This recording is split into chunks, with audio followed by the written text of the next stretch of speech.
Are you looking to increase your video clarity during your next remote meeting? Or maybe you're a streamer looking for a sharper, more defined headshot during gameplay? Then the Insta360 Link 2C could be what you're looking for. I'll be going over everything from general specs to software to show you why this is so much more than just a webcam. I'm Wanderer001. Let's get into it. Hardware-wise, you're looking at the webcam itself being 2.5 inches long and with a width of 1.2 and a depth of 1 inch. This is going to be a little more form factor-wise what I'm used to with something like a Logitech. If you see my review over there in the corner of the Anchor webcam that I reviewed, it was a drastic change from what I was used to a webcam looking like. This one actually looks a lot more like what I would expect. However, that does not mean that this by any means is a standard webcam. Starting that off would be the mount for it.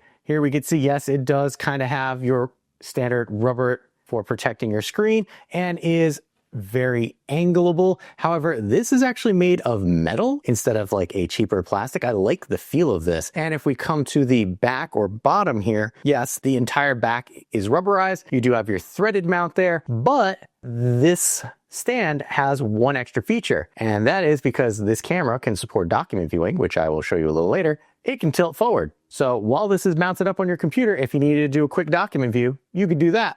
And you could see exactly what was going on. Now, the other trick that this webcam has up its sleeve, aside from being able to tilt forward, is the magnetic base. There's a little rubber footy right there, but the webcam itself is magnetic. So if you want to take this off and freehand it a little bit, you actually could do that. As we come back and look at the webcam itself, up on the top there, that is your microphone array. There are no mic spots on the front of this. This is going to give you stereo sound. If we come around to the back, a USB-C port. You get with this webcam in the box a USB-C to USB-C cable for usage, and it's just shy of being 5 feet in length, so it's a great amount of cable. They also give you a USB-C to USB-A adapter in case your work computer, like mine, doesn't actually support USB-C. As we come to the front of the webcam itself, first and foremost, you're going to notice this red right here. That is controlled by a switch on the side, letting you know, hey, your webcam is closed. I like this over just having the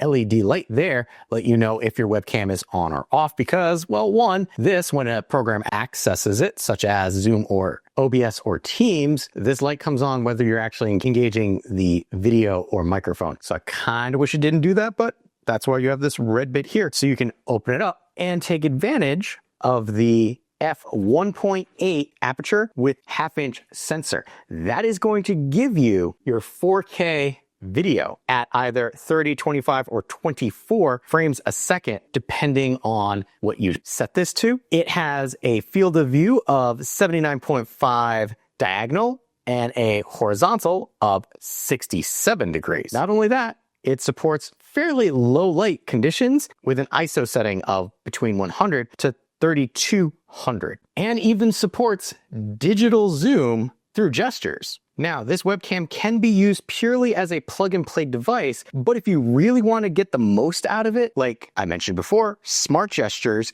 and more, well, that's where the actual desktop application for this comes in and really changes the playing field when compared to other webcams. So let's use this as a jumping off point to look at the Insta360 Link controller app on your desktop. This is the Insta Link controller desktop application for the Insta360 Link 2C. I am a little further away than I normally would be from this camera as it's currently in my workstation position because that's how I use it. And then here I have my laptop, which is out of view, but I will walk you through everything that you can do in the application for this webcam. Keep in mind, the settings that I'm going to show you, some of them will be maintained in the memory of the webcam, even if you use it with a computer that the application is not installed on. So for me, I'm plugged into my non-work computer, but when I plug this back up to my work computer, some of the gesture controls and things of that nature that I'm going to show you will be in effect, even though the application is not there. Starting at the top, you can kind of see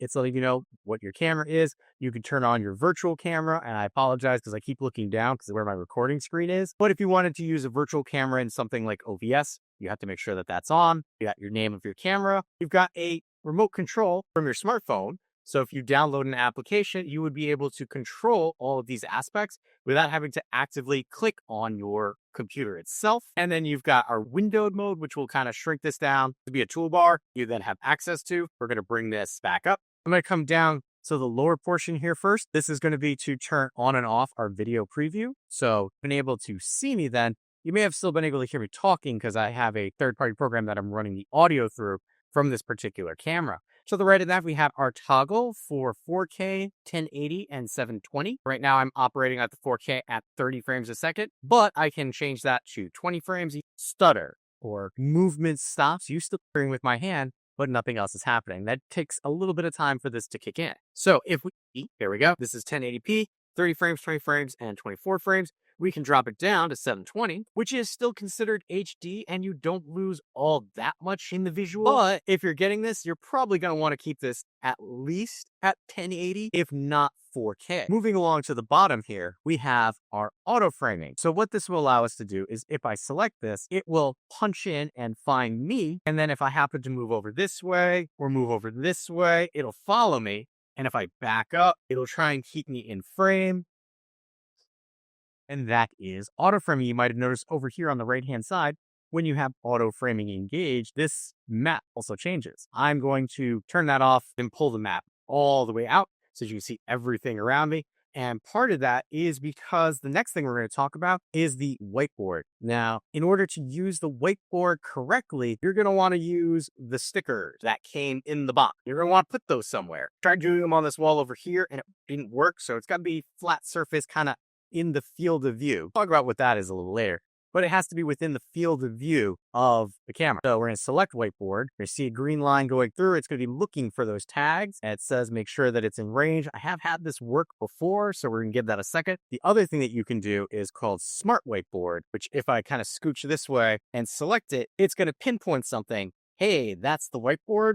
Use that. It assumes that this behind me right here is the whiteboard because there's something white. If this was using the whiteboard feature here, it would have punched in much closer. So we're going to just turn that off and move on to desktop view. I'll insert something of it looking down, but you can kind of see that the angle kind of elongates me, but we can change the vertical correction if we wanted to. Really don't like that angle very much. I can reset that, but we're going to turn that off so we come back to this view. But this would allow you to just kind of have this tilted down really quickly to see something that happens to be on your table in front of you. Great for teaching or handcrafts if you do that. Over on the right-hand side, this is our view adjustment. When you select auto framing, you notice that the adjustment kind of moves on its own. We turn auto framing off. You notice that we have this green box. Well, that's because it automatically punched in. So if you want to do this, you manually do it and select key areas that you want to target, which brings us to this, our presets. We'll call this our tight close-up, and then maybe we will move this over here to the right.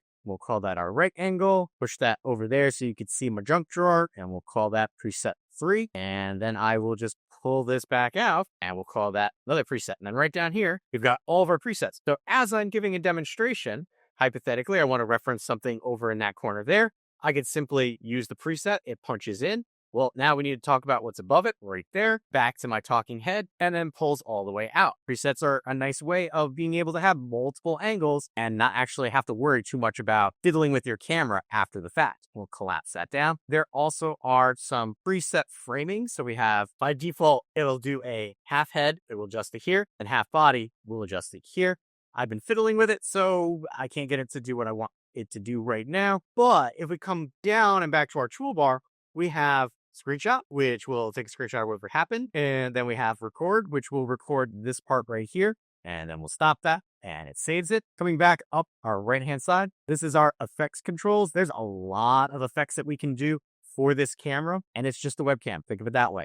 First is our exposure. We have auto and manual. Well, just notice if we come into any of our auto, we get more options. When we come to manual, all of a sudden we have ISO adjuster, shutter adjuster. We have our exposure curve. And then if you screw anything up, you can always reset. So if I like come in here and I start fiddling too much and I really mess it up, reset. But for what I've been doing, auto has worked very well. You have autofocus or manual focus. You can change it with a slider there. And then you've got white balance, manual or auto. Notice you can change it via Kelvin. And then we've got other options too. We've got brightness, we've got contrast, we've got saturation, sharpness, which here's an example of HDR versus the non-HDR. So notice it's not quite as bright. We're going to collapse that menu. We've got color presets. So we've got a default. We can have preset. So if I make any adjustments, I can save that. We've got our background. So we can blur a background, much like you might be familiar with the zoom. It doesn't do a bad job. Now the bokeh effect, I probably said that wrong because I've never said it right my entire life. And we can adjust the intensity if we want to. The bokeh effect is only accessible if you do 1080. So there we go. We can adjust this and we will lower it. So you see it's not doing it too bad, and up to 100%. Focuses on me. And we'll drop that back down to 85. And then we also have backgrounds, much like a zoom background. You have a couple of moving backgrounds. You can see my chair is kind of sticking out over here. But there you go. Those are our examples of our backgrounds. I will bump this back up to the 4K resolution. And then we have our filters. So we've got these slight changes in Vintage 1, Vintage 2, Neo, and then Clear. The makeup effect is also not available in HD in 4K. It's only available in 1080. And I'm hesitant to do this one, because in order to fully see what it can do, I have to take my glasses off, and it means I can't really see much because my eyes have gotten much, much worse as I've gotten older. But I also don't know if people actually want to see this part. So skip ahead if you don't want to see makeup on me. It's going to be weird. So first is blush. There you go. You can adjust the intensity. I won't be doing that. You have fresh. There's fresh. Rose. There's rose. Coral. Not Carl. Coral. Berry. There you go. And then peach. And then just to give you an idea, I think it applies eyeshadow. Again, I can't tell for sure. We'll go back to this one because I think it does. But just give you an idea what happens when you put like glasses on and do this. So I'll quickly swap to some of these other ones. So can't really tell what it's doing with the eyeball area. But there you go. That's the makeup effect for science, just to show you what it can do. I'll leave it at the 1080 for now. We're going to come over to more. This you might have noticed had triggering on me before. These are smart gestures. Well, guess what? That gesture turns on autofocus, and now it's doing a real close-up of my face. And if you want to turn this off, you just put your hand back up. However, notice you gotta come back here to pull everything out. Now, it did do a close-up for the head, and we're still on this gesture. So if I do this again, it's not gonna pull in as much as it did last time because there's our smart composition. It's giving you a better idea now. Turn that off, and then pull this all the way out, which is generally why I like to keep one preset all the way there. You also have the whiteboard. So it's a peace sign, and that triggers it to look for these stickers. That's what that green line is. Give that a moment. See if it actually pulls it up and do it again. That's fine. Here we have L, and it's not just this gesture. You either go up with the L to zoom in, and then you can zoom in quite a bit. You can even do it with the other hand. Now, that doesn't mean that you have to switch hands to zoom in or zoom out. It works with either hand. Just generally keep this hand on the mouse. So there we go. Here we have our different audio modes. I'll show you that in another test area. And then here we have other settings, which now this side is this side, and this side is this side. So it matches up more with my actual hand raising in my view, for whatever reason, if you want to be upside down. And then these two require a camera restart, but you have portrait resolution and high frame rate,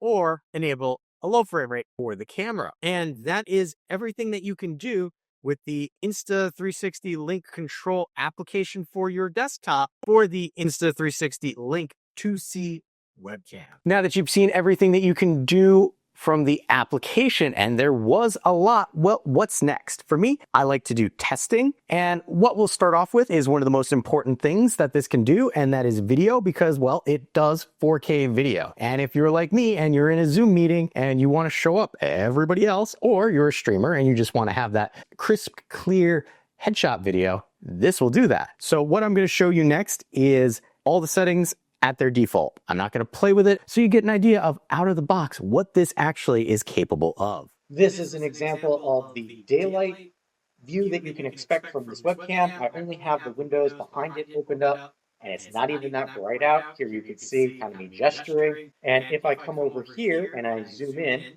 this will give you an idea of just how tight we can make it, how it'll look as it zooms in. There we go. See? Bringing it in uncomfortably close at the moment. There we go. We'll try and move it thusly. All right. And even more uncomfortably close. Pretty detailed.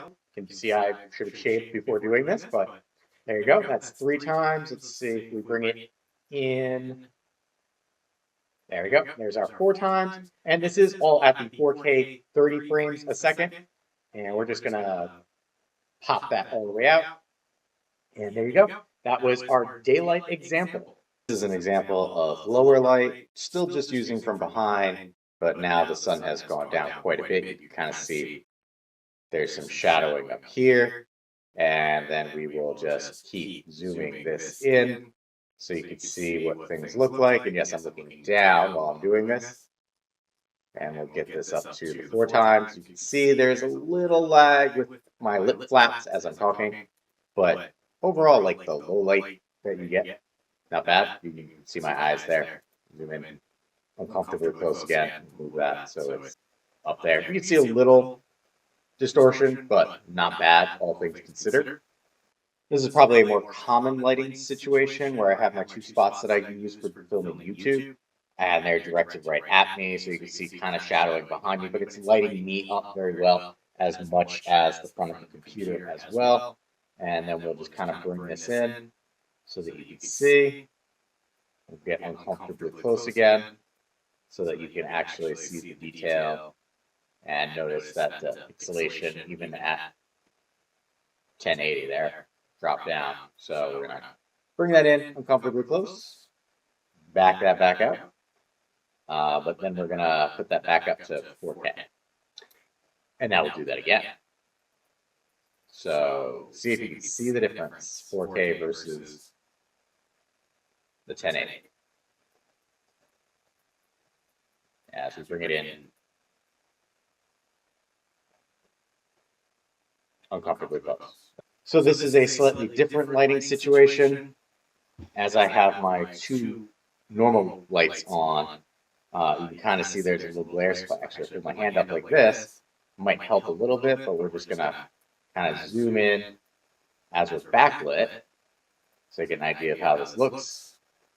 If I pull that down, you can see there's a little pixelation as we zoom in a little more because of where the light source is coming from. If I block it, helps a little bit. And the last test is the lights behind me, the lights in front of me, give you a better balance. You can see now that this light here that was distorting my face before, not as much since I have some light coming at me. Still at 4K, we're going to do the zoom in so we can see uncomfortably close how things look. And I'll make eye contact with the camera as it zooms in. Bring that up. And we should zoom that into 4. Yep, there we go. So you can kind of see the detail, 4K. Not bad. Now that we've seen our basic video test, next, autofocus. Insta360 really touts the quick autofocus that this webcam can do. Let's test it out and see how accurate that is. So this will be autofocusing test for the Insta360 Link 2C, which is a mouthful to say, which is also why I have it down here. So we're going to hold this up for my face. Quick in, quick out, quick in, drop to face, have it follow. Honestly, that's doing pretty good for autofocusing. I've got tech spec sheet, a lot of stuff on it.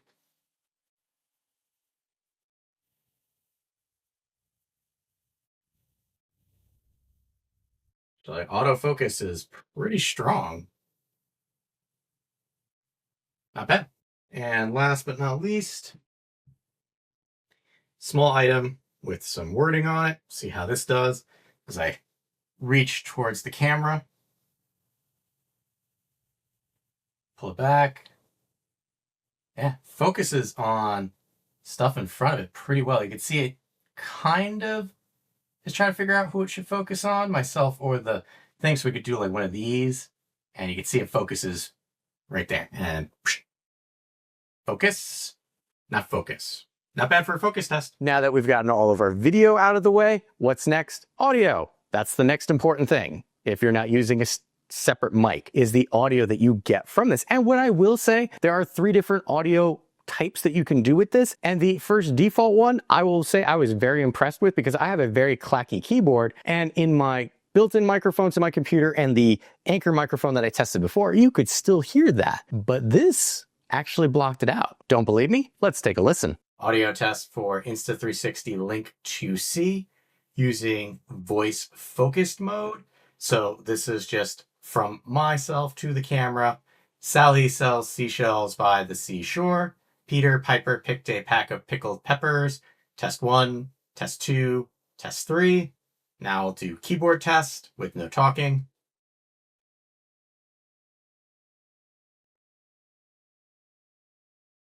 All right, now I will do keyboard test while talking so that you can see if my voice is picked up over the very clacky keyboard that I have. And talkie, talkie, talkie, talkie, and clicky, click, click, click. And audio capture from off camera or behind the web camera. Audio capture from off camera, behind the camera. Mary had a little lamb.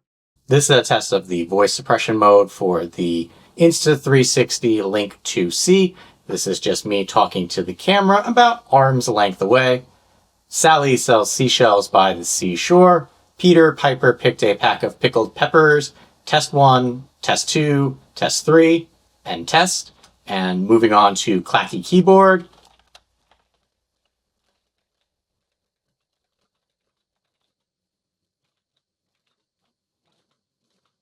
Now clacky keyboard while talking over it to see that it picks up my voice over the clackety clack of the keyboard. So clicky click, clackety clack, click, click, click, click. And now for audio sample from behind the webcam with voice suppression on. Audio test from behind the camera. 1, 2, 3, 4. Last test for Insta360 Link 2C is music balance. So this is just me talking, arms length away from the camera with music balance on. Sally sells seashells by the seashore. Peter Piper picked a pack of pickled peppers. Test 1, test 2, test 3, and test. Moving on to keyboard sound.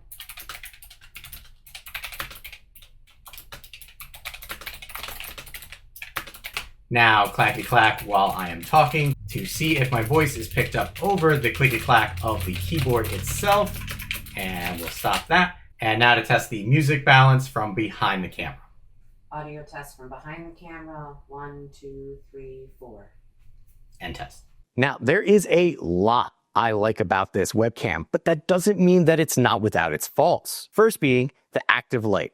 Regardless of if the camera is actually being used for video or audio, this light's going to be on if you're in something like Teams or Zoom or OBS. And I kind of liked the visual of, unless I was actively using it, having that LED not be on. Next, recordings that you do directly from the Insta360 app for this is formatted in AVI. I'm just being particular. I really do not care for that file format, and I don't know why this outputs in it. Next, third-party programs hold on to permissions for the camera, meaning if I did something in OBS and then I go into the Insta360 application on my computer and try and make a change, even if I mute or toggle off the audio and video from this in OBS, the Insta360 app will not allow me to make any changes. I have to actually close OBS, make my changes in the Insta360 software, and then open OBS again. I don't know why it does that, and maybe that could be changed in the future with a firmware update. I really hope so. Last for me is all the extras that make this more than just a webcam really exist within the software. So if you're using this on a work computer, you will not be able to change things on the fly unless you can convince your IT group to add an extra program onto your work computer. And 9 times out of 10, you're not going to be able to get them to do that. However, if you make a majority of the changes, there is a memory in this where it will hold on to some of those. You just can't make rapid changes like you would if you were using the software, which can be good and bad if you happen to do the auto track gesture and forget that you're in a meeting and it starts auto tracking you. It might look a little odd with a background that you may have in place. With all that being said, If you're looking for a webcam that will go above and beyond what you get from your everyday webcam, you can't go wrong with the Insta360 Link 2C. I know I was not really sure if the price tag would be worth it and had thought I would give this to a coworker after I was done reviewing it. But I like the picture and audio quality from this so much and the gesture controls that it has that I will be keeping it for myself as my everyday webcam. So because of that, I can strongly recommend it. Does this sound like the webcam you've been looking for? I will have a link where you can pick one up for yourself in the description area below. If you appreciate the time and effort that goes into making comprehensive videos like this, make sure to hit that like button to help other people find the video as well. If you like what I'm doing here and want to be notified of my next review, hit that subscribe button. Still not sure this is the right webcam for you? On screen now, you'll see 2 other reviews that I've done to help you make a more informed decision for yourself.